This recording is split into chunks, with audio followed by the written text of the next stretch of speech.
अच्छा बच्चों, good morning. जैसे रिलेटिव क्लासेस के बारे में जो आपको बताया जा रहा है, जैसे नेक्स्ट पीरियड में आपको बताया था कि ये जो रिलेटिव क्लासेस इसमें हु के बारे में बता दिया, whom के बारे में बता दिया। अब देखो अपना तीसरा पॉइंट है रिलेटिव क्लासेस वाला, इनमें आता है whose।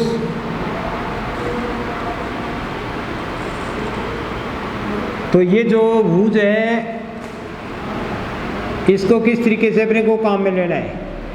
अब ये जैसे whose है, इसका शाब्दिक अर्थ होता है जिसका या जिसकी या जिसके। ये यानी कि संबंध या स्वामित्व बताने के लिए आता है। तो इनमें क्या होगा कि whose का प्रयोग है वो किस तरीके से करना है। तो देखो कि whose है वो, whose का अर्थ होता है जिसका या जिसकी या जिसके, ये अर्थ होता है इसका। अब इसमें क्या करना है कि ये यानी कि संबंध या स्वामित्व बताने के लिए आता है, पॉसेसिव के रूप में संबंध या स्वामित्व। तो संबंध स्वामित्व के लिए इसको काम में लिया जाता है। अच्छा अब देखो कि whose है उसको किस तरीके से काम में लेना है। पहले देखो खाली स्थान भरने में। तो नंबर 1, खाली स्थान किस प्रकार से भरना है। तो इसमें देखो यदि सेंटेंस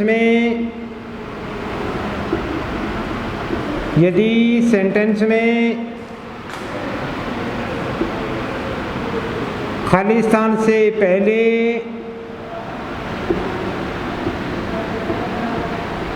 एक प्रश्न दिया गया हो,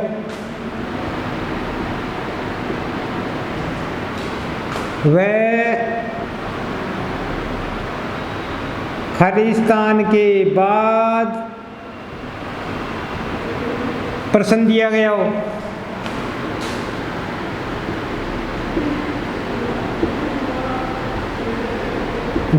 तो खाली स्थान में क्या करना है, whose भरना है। खाली स्थान में whose लिखो। अच्छा अब देखो जैसे आपको पहले बताया कि ये आपको बात पहले बताई थी, कौन सी, कि पर्सन, खाली स्थान पर्सन, ये अगर हो तो आपको whom लिखने के लिए बताया। और यही बात अब यहाँ बता दी कि पर्सन खाली स्थान पर्सन अगर हो तो उसमें क्या करना है कि आपको whose लिखना है। तो ये दोनों बातें वो सेम लग रही हैं कि पर्सन प्लस पर्सन यहाँ है तो whom लिखना, पर्सन प्लस पर्सन यहाँ है तो whose लिखना। तो दोनों में अंतर क्या है, देखो स्पष्ट अंतर है कि यहाँ पर्सन प्लस पर्सन whom तो कब लिखते हैं और whose कब लिखते हैं। देखो कि पहले वाला पर्सन है, ये दोनों में सेम है, लेकिन दूसरा जो खाली स्थान के बाद वाला पर्सन है उसकी तरफ आपको ध्यान रखना है। अब पहले वाला पर्सन में जैसे whom है वो किसके लिए आता है, ऑब्जेक्ट के लिए आता है। ये किसके लिए आता है, ये whose है वो संबंध या स्वामित्व बताने के लिए आता है। तो कहने का मतलब यानी कि यहाँ whose उस खाली स्थान में अपने को लिखना है जिस पर्सन के साथ पॉसेसिव प्रोनाउन लगाए जाते हैं। पॉसेसिव प्रोनाउन का मतलब जो संबंध स्वामित्व बताने के लिए आते हैं ना, जैसे हिज है, हर है, माई है, आवर है, योवर है, ये जो शब्द हैं वो पॉसेसिव प्रोनाउन होते हैं। तो यहाँ एक ऐसा पर्सन दिया हो जिसके साथ अपने पॉसेसिव प्रोनाउनों को काम में ले सकते हैं, तब तो लिखना है whose। और अगर उस पर्सन के साथ ये पॉसेसिव प्रोनाउन नहीं लगाए जा सकते तो उसमें क्या करना है, whom लिखना है। अब देखो जैसे एग्जांपल है,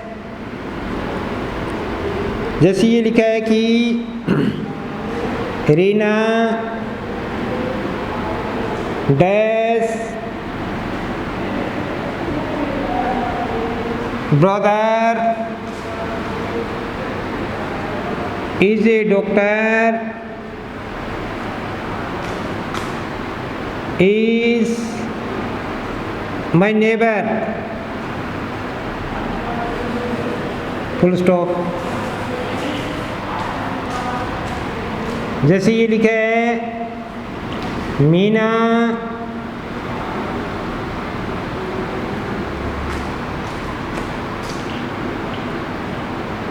you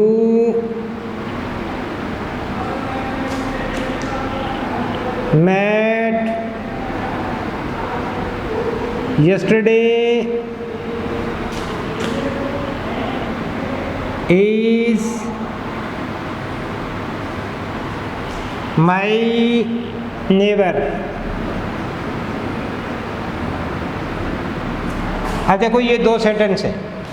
अब इनमें यहाँ पहले वाले सेंटेंस में क्या है, रीना, रीना क्या है, एक पर्सन है।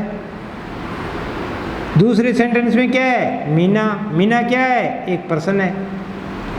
अब देखो खालिस्तान के बाद ब्रदर, ये ब्रदर क्या है, एक पर्सन है। और यहाँ यू क्या है, एक पर्सन है।